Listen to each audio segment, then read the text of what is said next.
नमस्कार दोस्तों, जय हिंद, लोपक प्रणाम। देश में इस समय इलेक्शन का दौर है। सभी पार्टियां अपने हथियारों को तेज कर रही हैं। इसी बीच इंडियन पॉलिटिक्स का सबसे भरोसेमंद हथियार भी इस्तेमाल किया जा रहा है, मतलब interview. has been in internal party work. प्रधानमंत्री मोदी जी ने कल रिपब्लिक मीडिया हाउस को एक इंटरव्यू दिया। इस इंटरव्यू में उन्होंने बहुत सी ऐसी बातें बताई जो देश की जनता सुनना चाहती थी। May the force be with you. अच्छा, अब क्योंकि इंटरव्यू अर्नब गोस्वामी को दिया गया था, तो कुछ टीवी चैनल्स की स्क्रीन पर आज काली तस्वीरें आने लगे, तो आप हैरान ना हो। इस इंटरव्यू के दौरान बहुत से सवाल पूछे गए। उन्हीं कुछ सवालों का एनालिसिस आज हम यहाँ करेंगे। अब देश का ऑपोजिशन ये बात अक्सर उठाता है कि मोदी जी सवालों का जवाब देने से बचते हैं, तो ये इंटरव्यू उन लोगों के लिए भी बहुत इंपॉर्टेंट हो जाता है। आपने देखा होगा अच्छे अच्छे लोगों के चेहरे पर से चमक चली गई। दोस्तों, पॉलिटिशियन कोई भी हो, लेकिन उसके अंदर कॉन्फिडेंस रहना चाहिए। बिना कॉन्फिडेंस के कोई पॉलिटिशियन कुछ नहीं। अच्छा, सबसे बड़ा कोई मुद्दा अपोजिशन ने आज तक उठाया है तो वो है देश से भागे भगोड़ों का। अब इस इंटरव्यू में भी मोदी के सामने इन्हीं भगोड़ों का सवाल सामने आया। दोस्तों, एक अच्छे बैट्समैन की निशानी यही होती है कि वो फ्रंट फुट पर खेलता है। मोदी ने भी यही किया। उन्होंने सबसे पहले शुरुआत पिछली सरकारों के दौरान इकोनॉमिक पॉलिसीज में ढिलाई से की और बताने की कोशिश की कि कैसे देश की इकोनॉमी को एक बड़ी इमरजेंसी के दौर में डालने का पूरा प्लान रेडी रखा गया था। सरकार बनने के बाद उन्होंने सभी ऑब्जेक्शनेबल पॉलिसीज को देखा और एक नया फ्रेमवर्क तैयार किया।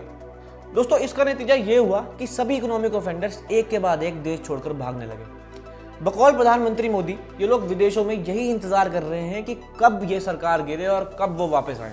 इसी बीच बालाकोट स्ट्राइक की भी बात हुई।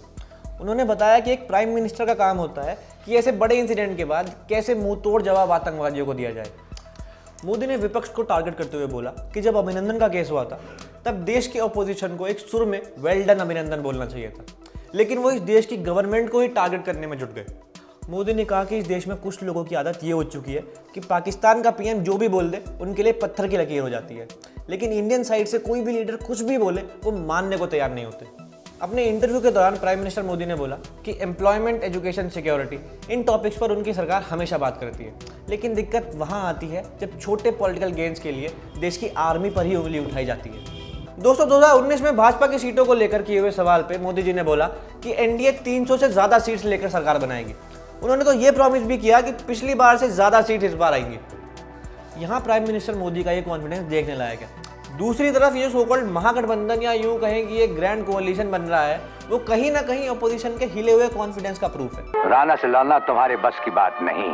अब देखिए ना, 5 साल से इस देश में मोदी पॉलिटिक्स के ऑर्बिट बन चुके हैं, जिसके अराउंड बाकी सारे पॉलिटिकल मुद्दे घूमते हैं। कंडीशन ये है कि महागठबंधन का तो मैनिफेस्टो ही मोदी को हटा हुआ है, तो मोदी का ये कहना कि देश का अपोजिशन बिखरा हुआ है, ये एकदम सटीक बात है। क्या बात है सर, क्या बात, ये बात है। अरे सर, क्या बात है। ऐसी सिचुएशन में मोदी वर्सेस ऑल की लड़ाई बहुत इंटरेस्टिंग होगी। इस ऑल की कहानी की सबसे बड़ी दूरी है राहुल गांधी। कल राहुल जी हरियाणा में थे, जहां उन्होंने कहा कि गरीब 72,000 रुपए महीना की बात याद रखें। अभी कुछ दिन पहले वो 72,000 रुपए एक साल में देने वाले थे। हमें डर है कि कहीं मई आते आते गरीबों के खातों में 72 लाख ना आने लग जाए। बाकी तो ऐसा है कि जहाँ कुमारस्वामी जी टैक्स के छापों से दुखी हैं, वहीं ममता जी सीआरपीएफ से दुखी हैं, और नायडू जी वो तो डेमोक्रेसी पर खतरा देखकर दुखी हैं। पर एक बंदा आज बहुत खुश है, और वो है हमारे केजरीवाल जी। जानना चाहेंगे क्यों? क्योंकि उनके बारे में तो आज साक्षात मोदी जी बोल उठे। ऐसे करते वो भी ऐसे करें।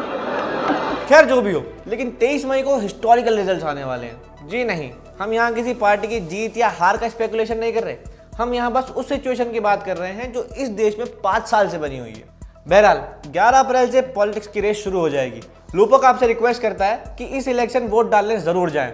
यह आपका हक भी है और आपका फर्ज भी। बाकी इस वीडियो को लाइक करें, चैनल को सब्सक्राइब करें और घंटी बजाना ना भूलें।